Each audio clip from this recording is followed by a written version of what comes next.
Excited to be here. So again, my name is Kate Longfield, and today I'm going to be talking about farmers' attitudes towards conservation and government in Vermont's Lake Champlain Basin. My research was funded in part by the National Oceanic and Atmospheric Administration, as well as the Watershed Forestry Partnership and private donations to that organization in Vermont. So today I'm going to be talking about the two separate research papers that I wrote. I split my master's thesis into two papers, and I'm going to cover them both in order, and the structure of the presentation will be similar for both. So my first paper is looking at farmers' attitudes toward forested riparian buffers and the Conservation Reserve Enhancement Program, CREP, in Vermont's Lake Champlain Basin. And I wanted to note that all of the photos in this presentation are my own. So my graduate research assistantship at UVM was titled The Adoption of Forested Riparian Buffers in the Lake Champlain Basin.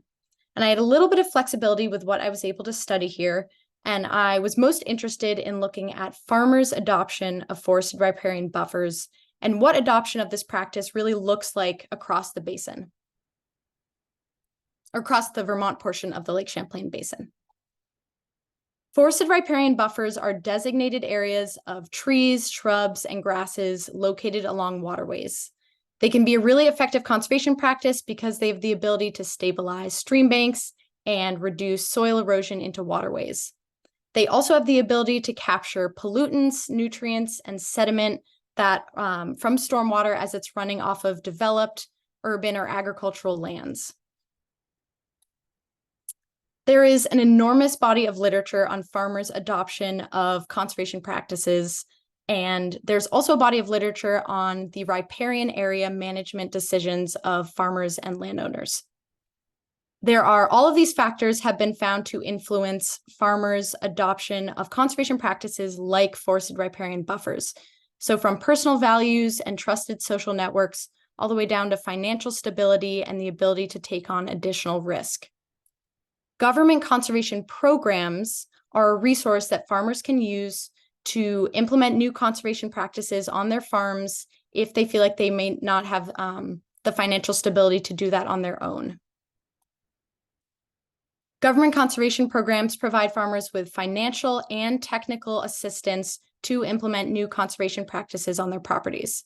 I won't go into all the programs and all the acronyms because there are a lot, but the big thing to note here is that most of the government conservation programs available to farmers are housed within the Natural Resource Conservation Service, NRCS.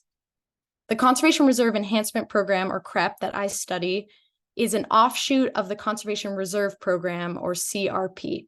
And both of these programs are housed within the Farm Service Agency, or FSA. Both NRCS and FSA are USDA agencies, so that's the federal government.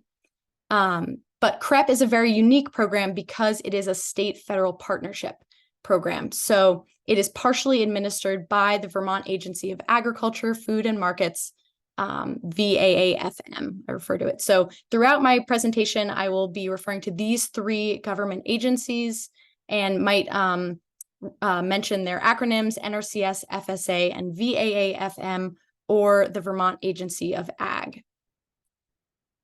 So like I mentioned, CREP is a state-federal partnership program. It is available in 29 states, including Vermont.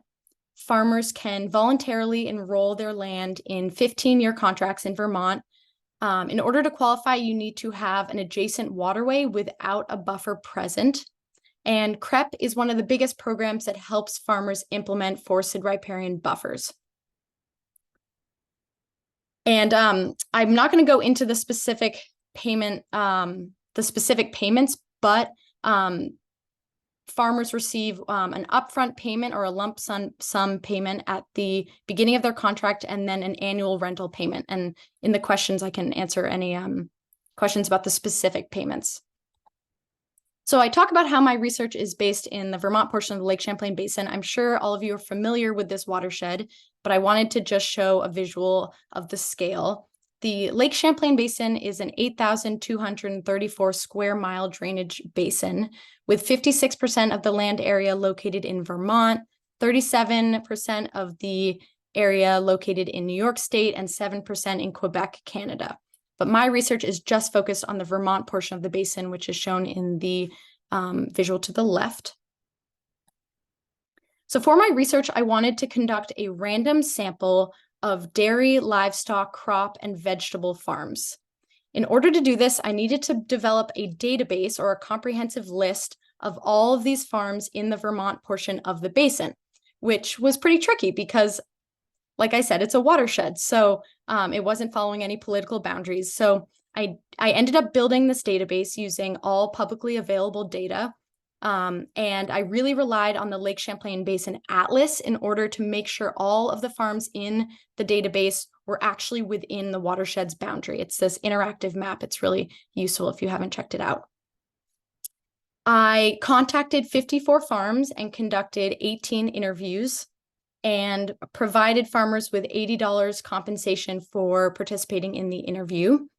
The interviews lasted on average 24 minutes with a range of 10 minutes to an hour and 20 minutes. So there was quite a big range based on how talkative the farmers were. I recorded and transcribed all of my interviews using Otter AI, which is a great tool that I was able to use. And I did this with consent from the farmers. And to protect the identity of the farmers, I assigned each of them a letter from A to R throughout my thesis and my research and this presentation. So when I was finished with my interviews, I had 157 pages of transcripts to code. I coded my data using NVivo, which is a qualitative analysis software. And I use both deductive and inductive coding. So deductive meaning I came at my data and my transcripts with predetermined codes that I was looking for, and inductive meaning I was pulling out codes or themes that were just naturally emerging from the transcripts and from the interviews. I assigned each code per sentence, and I developed a couple different code books. The codes with the star is one code book, and I went through an intercoder agreement process with that code book. So that means that myself and 2 research assistants coded 16% of the data as practice to clarify any code misinterpretations and further refine the code book. And then myself and 1 research assistant coded 27% of the data, and we coded 97% the same, which passed the 90% threshold that I had set prior, and then I applied the code book to the entire data set. The additional codes I just coded by myself without research assistance. So during these interviews, I asked farmers about any waterways that were present on their farms or along next to their fields. I had them talk about any erosion and runoff that they experience. I also asked them about the presence of forested riparian buffers on their properties. And I had them share their general thoughts on forested riparian buffers as a conservation practice for farms.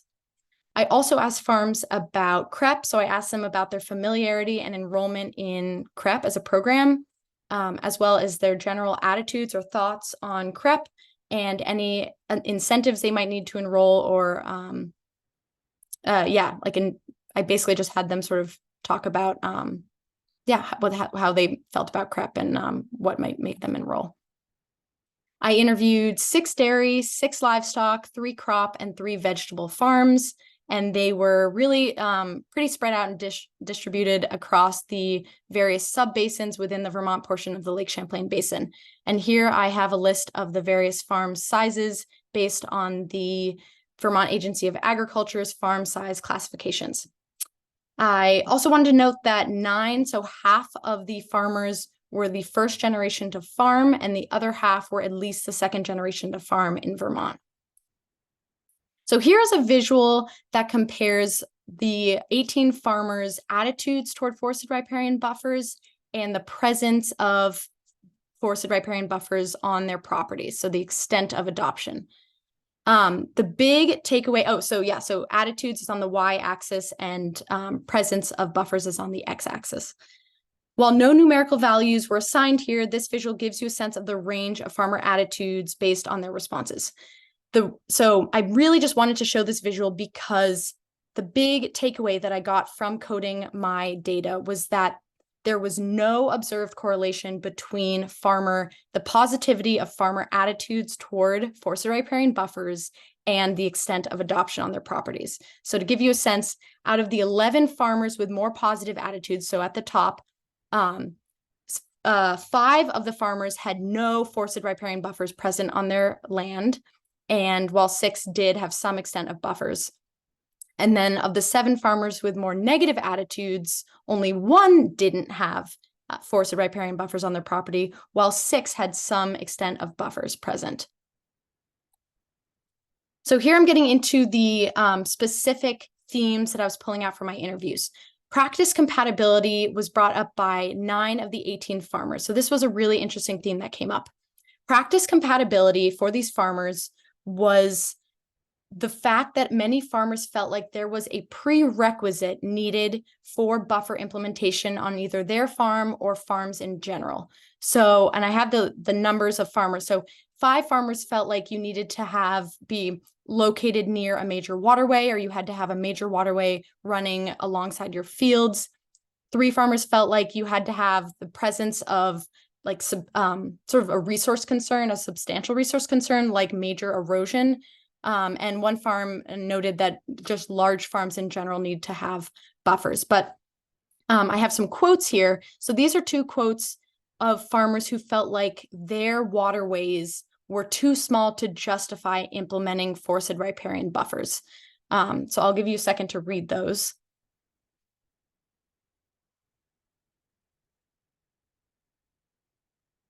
And again, this was brought up by many farmers. So these are just 2 quotes, 2 examples of farmers that were talking about this. This is an example of one of the farmers who talked about how they felt like you needed to have more erosion or more slope, and that their farm didn't necessarily justify, like their slope didn't justify implementing buffers, or wasn't as urgent. Sorry about that. So I don't have a ton of time to go into this part, but the environmental benefits of forested riparian buffers were brought up by a number of the farmers, and I have really amazing quotes from a lot of these farmers, but I just wanted to list the different environmental benefits that farmers brought up related to buffers. And again, they were not prompted to bring up any environmental benefits of buffers. I just asked them what their general thoughts were on the practice. So I thought this was really interesting. And even like in terms of water quality improvement, 1 farmer talked about how the biggest reason they felt like everything should be forested was the fact that forested buffers were shading streams and cooling down water temperatures, which was beneficial for aquatic life. So there were these really interesting answers that farmers were giving in terms of environmental benefits of buffers. So what did farmers think about CREP? So again, CREP is a program that helps farmers implement buffers. Out of the 18 farmers, 11 farmers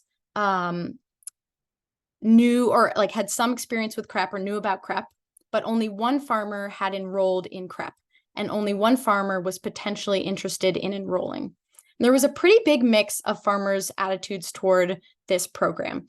10 of the 18 farmers had generally positive attitudes toward CREP as a program, but 8 had generally negative attitudes.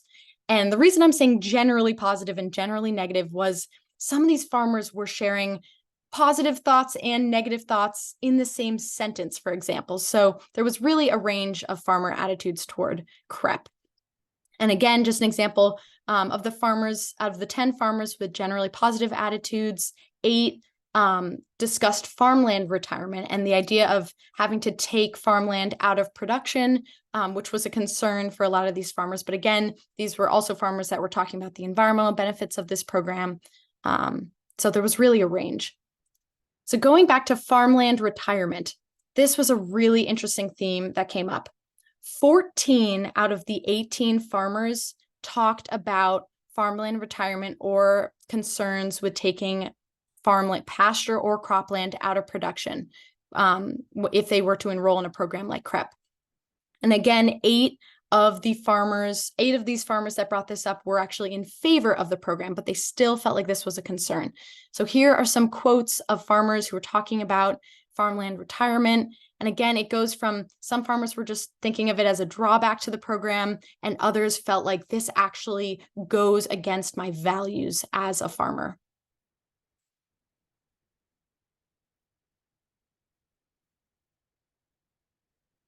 So I wasn't able to go into a ton of depth on my literature review, but these are a couple different social decision-making theories that I studied in during my master's.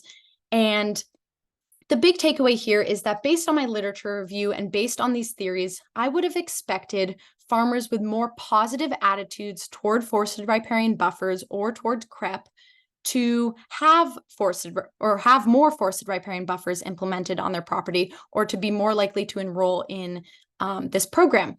But that was not what I found. So again, going back to my results, I found that farmers' attitudes toward forested riparian buffers did not actually reflect their adoption behavior. So I'm arguing that attitudes alone may not be as influential as these theories suggest. And like I've talked about, there are other really important factors here at play. So like I talked about before, practice compatibility was a really big thing that came up for farmers, feeling like maybe they're in favor, they have positive attitudes toward this practice, but they feel like based on their geography, the practice isn't really compatible with their farm, or concerns around farmland retirement. And another thing I wasn't able to bring up is state required agricultural practices. So here on the chart of the farmers with more negative attitudes, many of these farmers with partially forested, mostly forested, and completely forested buffers had those implemented because of the required agricultural practices, but they had more negative attitudes toward buffers. So there's just a lot of different factors at play that lead to each farmer and each sort of bubble being placed exactly where it is on the spectrum. So what next? I think there is a really amazing opportunity here to increase education around both forested riparian buffers and CREP in Vermont. Based on the theme practice compatibility that came up, I learned that a lot of farmers in Vermont are in favor of buffers, but really believe that they are not needed on smaller headwater streams. And a lot of these farmers have these smaller headwater streams running through their property. And there is a growing body of literature on the benefits of forested riparian buffers on these smaller streams. And so I think that we as technical assistance providers, as watershed practitioners, folks in the various agencies should really be, and even researchers at UVM should be increasing education of farmers on the benefits of buffers on these smaller streams. Because again, these streams make up more of the watershed. And so there's really an opportunity here for greater water quality impact. And again, many farmers, I didn't go into this, but many farmers, I called it program compatibility. So like practice compatibility, a lot of farmers were in favor of CREP, but felt like they wouldn't qualify for the program. And so I think that we need to increase education around what farms and what land qualify for CREP, because I believe that a lot of the farms I talked to actually would qualify for CREP. And I think it's really important that they know that, and so they can really make an educated decision if it's something they would want to enroll in. Another thing I think we should increase education around is just the program in general. I did notice there was some program misinformation about payments and different things.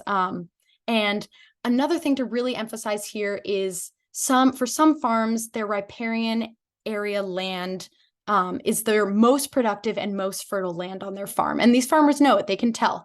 And for some farms, it's more marginal and it's less productive. And for the farms where it's really, really productive, maybe maybe the compensation doesn't really make sense for them and taking that out of production. But based on my interviews, a lot of these farmers talked about how they would consider enrolling in it as long as the land was less productive and more marginal. And so I think there's an opportunity here for folks from the Agency of Ag and folks from the Farm Service Agency who are trying to enroll more farms in CREP to really focus on a case-by-case basis and focus on the farms that have more marginal land along rivers to protect for the 15-year contract, and hopefully indefinitely to continue renewing those contracts. So that was my first paper, and my second one is looking at farmer attitudes toward government agencies and conservation programs in Vermont's Lake Champlain Basin. I also look at farmer trust of these agencies and farmer trust of the United States federal and Vermont state government more broadly. So really quick overview of trust. There's such an amazing body of literature on trust. And there's a growing body of literature on trust in natural resource management. I don't have time to go into it, but for my study, I was defining trust as a farmer's faith in the reliability and competency of an agency. Studies are just beginning to explore how farmers' trust in the government influences their environmental decision-making. Farmers' trust in information sources has been found to encourage conservation behavior, but we need more research, and there really hasn't been a ton of research on whether farmers' trust in agricultural agencies specifically influence or increase farmer adoption of conservation programs, adoption of conservation practices, or enrollment in government conservation programs. So I identified this gap in the literature and decided to study whether farmers' trust in agencies influences their attitudes toward those agencies' government conservation programs. So my first hypothesis was that farmers with higher trust in government agencies would be more likely to feel positively toward those agencies' government conservation programs than farmers with lower trust. So as agency trust increases, the positivity of program attitudes would increase. My second hypothesis was that farmers who had higher trust in government agencies would be more likely to enroll in government conservation programs than farmers with lower trust. So again, as agency trust increases, program enrollment would increase. So again, these were the same 18 interviews, and I also asked these farmers about their familiarity and enrollment in government conservation programs, their general thoughts and attitudes on towards these programs. I asked them how often they work or communicate with the 3 government agencies, as well as their general thoughts and attitudes toward these agencies. I also had farmers talk about their trust in these 3 agencies, as well as their trust in the United States and Vermont, the United States federal and Vermont state government. And I had the farmers rate their trust of these 5 government entities on the same 7-point scale. So here my coding and intercoder reliability processes were the same for this code book. I went through the intercoder agreement process with the codes with the star again. And here we reached 100% agreement during the intercoder reliability process. We had higher agreement here because the code book was more structured and had less room for interpretation. So here we applied both a government association and an attitude association to every single sentence from the farmers in this portion of the transcripts. And the additional codes, again, were just coded by myself. So here I am comparing farm size, farmer familiarity, and farmer enrollment in government conservation programs. So the big takeaway here was that I found no relationship between farm size and enrollment in programs. In terms of familiarity, 9 of the 18 farmers said they were very familiar with government conservation programs in Vermont. 5 were somewhat familiar, and 4 were either not familiar or not up to date. In terms of enrollment, 8 of the farmers had enrolled in both federal and state government conservation programs. 6 had enrolled in just federal, none had enrolled in just state, and 4 had never enrolled. And I'm not going to go into the specifics of farmers' attitudes toward these programs, but there were some really interesting quotes. And again, really, there was a mix of farmers' attitudes toward these programs. Some felt like they were making a really big difference and had a really big environmental impact, and some were questioning their effectiveness. And again, some of the different themes, like one of the other themes they brought up were program requirements. So applications and different paperwork that they need to fill out for these programs. The majority of farmers felt like these program requirements were cumbersome and a burden and even a barrier to enrollment, And a couple farmers felt like the program requirements were not that big of a deal for them. And they got support from different staff to fill out that paperwork. So here I'm comparing farm size, farm enrollment, and farmer trust in all 5 government entities. So again, that's the Natural Resource Conservation Service, Farm Service Agency, Agency of Ag, the United States federal government broadly, and the Vermont state government broadly. So here, as colors get darker, the more trusting the farmer is. So this is, again, using my same 7-point trust scale. Just to give you a sense of the colors, so 13 out of the 18 farmers had higher trust in the Vermont state government than the United States federal government. And you can see that with the colors being a little bit of a darker shade in the Vermont column as opposed to the US column. The big takeaway here was that we found a ton of variation with individual farmers' trust across each of the 5 government entities, as well as all of the farmers' trust within each of the 3 government agencies, which we found to be really interesting. And there are this is a really juicy data set. There's so much, so many different factors that go into each farmer's rating. So example, for farmer P, having a 5, so a high trust of NRCS, and then a 0 for FSA and a 6 for the Agency of Ag. Like there are so many factors or experiences and things that go into that. And, there's a reason why that farmer has a 0 trust with FSA. They had a really negative experience with FSA, for example. So here I have this data using visualized using a box plot, just to show you a different way to visualize it.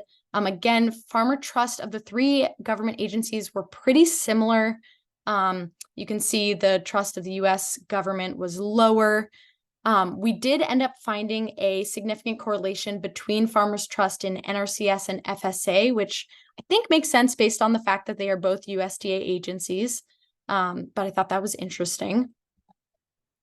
So again, we tested our hypotheses and we found no relationship between farmer trust in government agencies and the positivity of farmer attitudes toward government conservation programs. We also, for the second hypothesis, we found no relationship between trust and farmer enrollment in the programs. So moving away from trust and looking just at farmers' attitudes toward these agencies, we found a bunch of different really interesting codes that came up from the data. And all these different codes had actually been found in the literature and other studies, which was interesting and reassuring. For NRCS, staff technical assistance was brought up the most, which makes sense.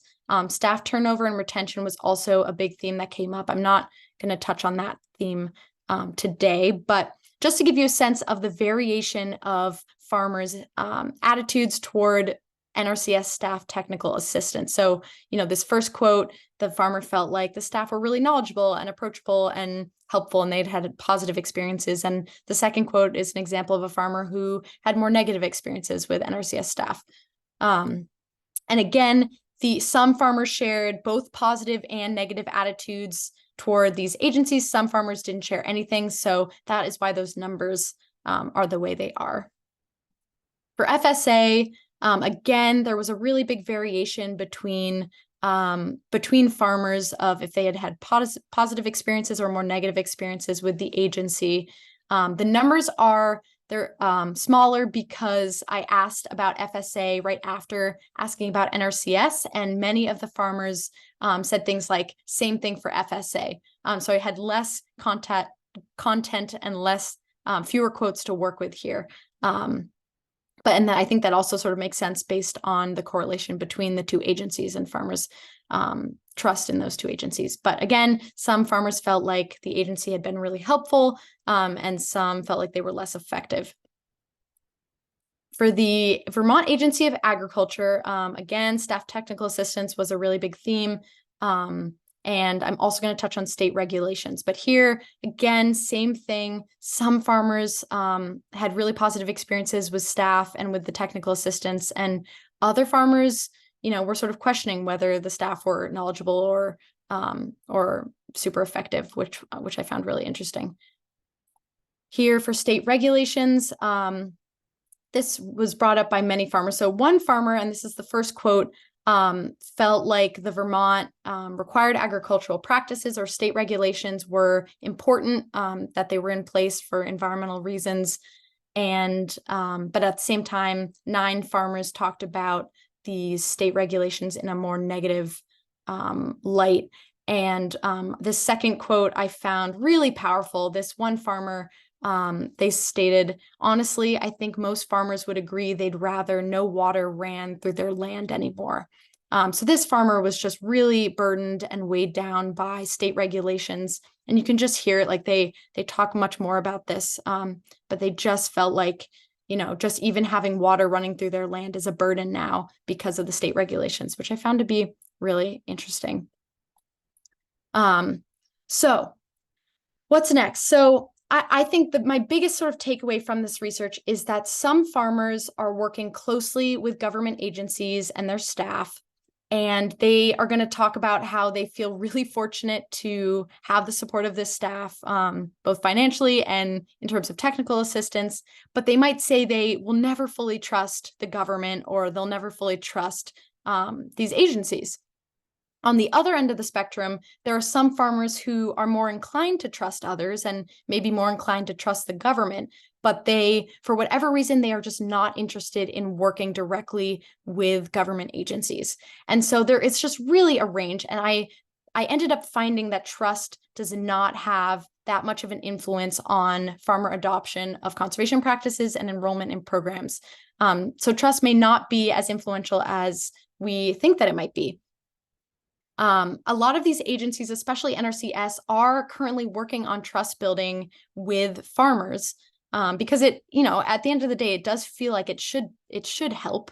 It should help with community relationships and enrollment in these programs. But I think that we need more research on whether trust building and whether trust in general does increase farmer adoption of practices and enrollment in these programs. I think that trust may not necessarily influence whether farmers will be willing to work with the government, but it obviously doesn't mean that farmers' perspectives and experiences with these agencies don't matter.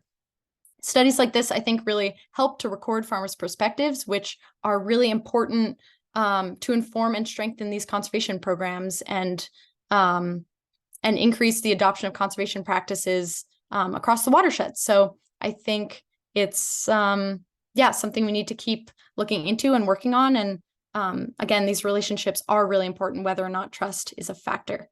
So I hope that that is all that I have. I hope I didn't go over time too much. But again, this is just a really brief overview, and I have so much more data and so much more to talk about. So if you ever want to talk about a specific part of my research or hear more about my work, I left my email below. I am the Water Quality Program Manager for the Champlain Valley Farmer Coalition based in North Ferrisburgh. So reach out whenever. And I will pop my screen back up, and yeah.